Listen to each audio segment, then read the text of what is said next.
This is Spring Break, April of 1987. It's 808th of, as far as I can figure out, around 4,000 of them were built.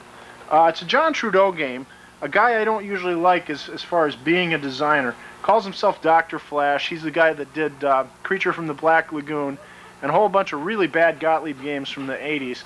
But this is a great game. If you look at it, it's got Spud MacKenzie caps.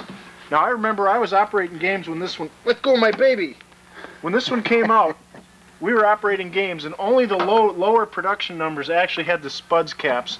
They got sued by Budweiser or somebody, and on the later numbers they had to pull those caps off of there and put something else on.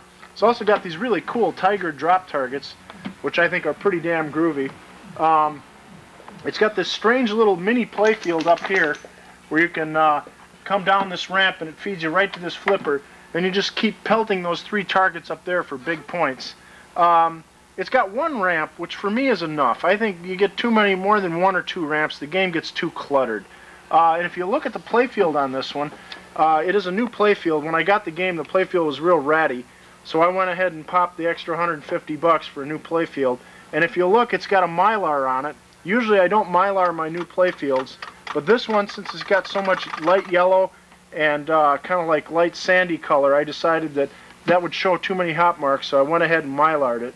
One of the things that's neat about the game is the sounds.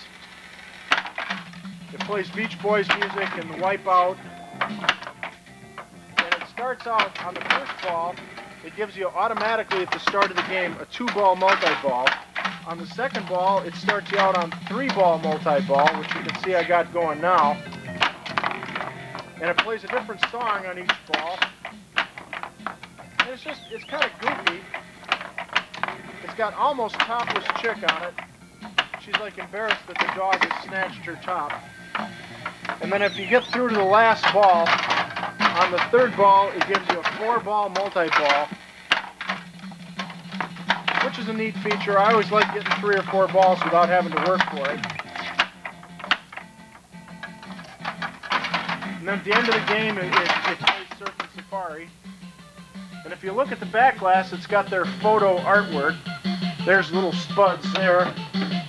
He's kind of a cool dog. And I guess the whole theme of the game is that Spuds stole some chick's top. Ah, and here comes the real party animal, Schmo! Ah! I had to put Schmo in the back glass. I think this is a great game. Not because it's got a bunch of great shots, just because it's kind of fun to play. Ugly Mike, how do you rate it? I rate it as a real good game, not a great, because I'm not much on modern games. Okay, you're an old fool rocking in the old school. Pretty much. But yeah, Curtis, do you have an opinion? Well, my only opinion is I don't like the photo work on the back glass. Ah, another purist, another purist.